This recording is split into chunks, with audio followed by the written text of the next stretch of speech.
Good morning. Welcome to worship on this Sunday in Lent. Happy St. Patrick's Day. One of you told me this morning that your dad was Scottish and you weren't allowed to even mention St. Patrick or wear green or anything. So, but we're all Irish on this day, they say, right? If you're watching on YouTube, we welcome you. Or if you're watching later on, we archive all of our videos. You can share them with your friends, and you probably know this, but you can tag a certain spot in the video, like an anthem or something, and when the friend gets it and watches it, it starts right at that point. It's kind of cool.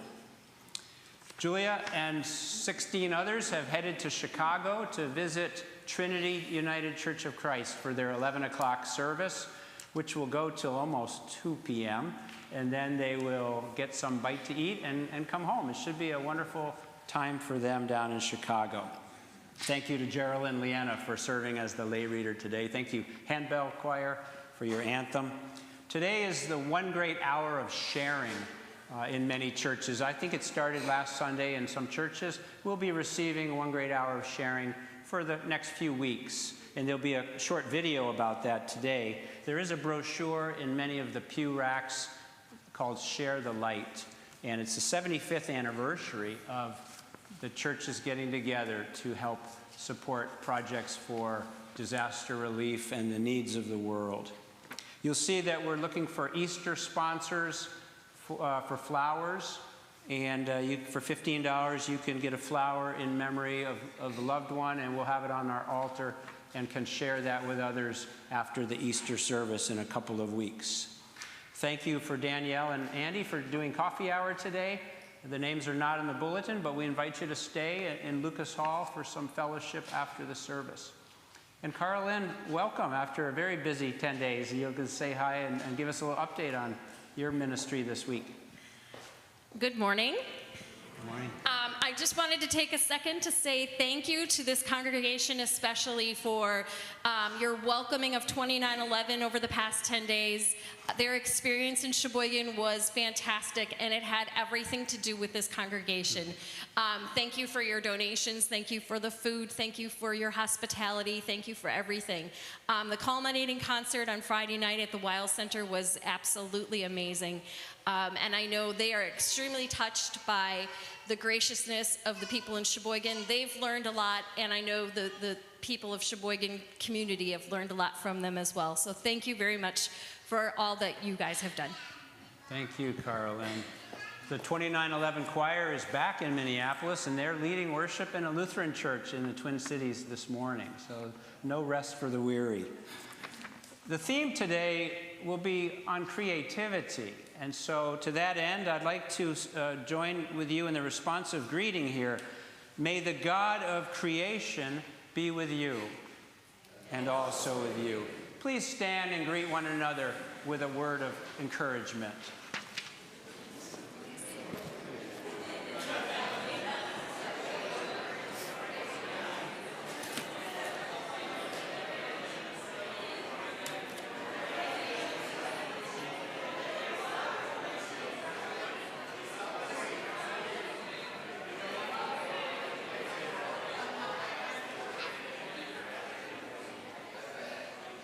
You may remain standing for the call to worship.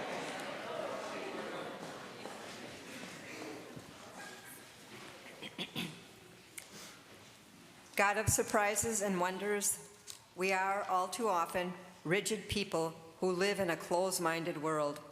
We gather in worship to remember your dream of a beautiful and interconnected planet filled with people who use their imaginations to live and love in life-giving ways. In our words, songs, and silences, may the vision of your reign capture our hearts again. May the strength and inspiration of your Spirit empower us again. And may we become carriers of your creativity into our world. Amen.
And let us join together with our responsive prayer.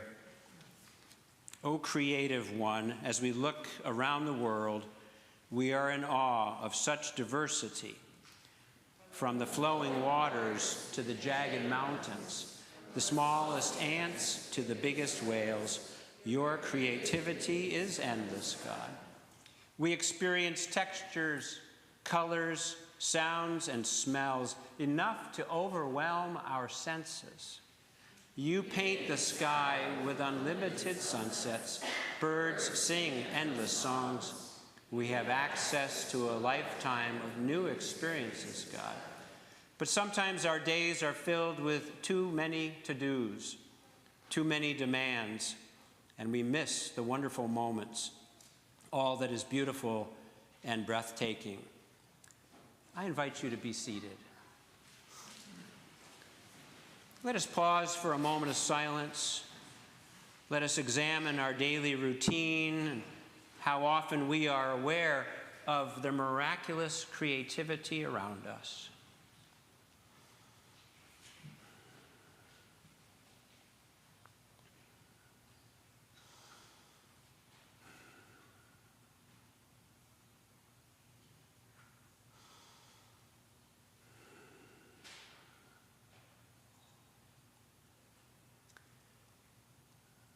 We are made in your image with the same capacity for creativity, O God, but we sometimes doubt our ability to create beauty, goodness, and life.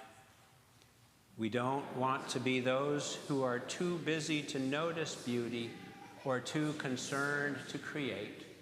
We release who we don't want to be and cling to the truth that we are God-imaged and God-beloved ones. Amen. As our assurance of grace today, I wanted to show just a very short video clip of an Oscar acceptance speech you may have seen last week by Divine Joy Randolph. Let us hear her testimony. And the Oscar goes to Divine Joy.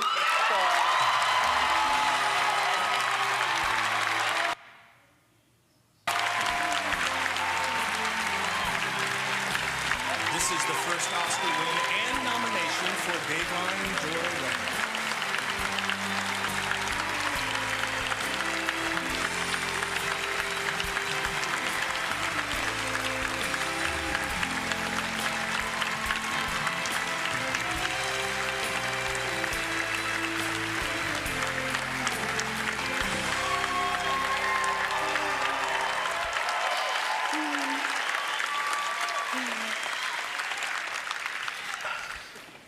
God is so good. God is so good. You know, I didn't think I was supposed to be doing this as a career. I started off as a singer, and my mother said to me, go across that street to that theater department. There's something for you there. And I thank my mother for doing that. I thank you to all the people who have stepped in my path and has been there for me, who has ushered me and guided me. I am so grateful to all you beautiful people out here. For so long, I've always wanted to be different. And now I realize I just need to be myself. And I thank you. I thank you for seeing me. Ron Van Loo, I thank you. When I was the only black girl in that class, when you saw me and you told me I was enough, and when I told you I don't see myself, you said, that's fine, we're gonna forge our own path. And We can play it again.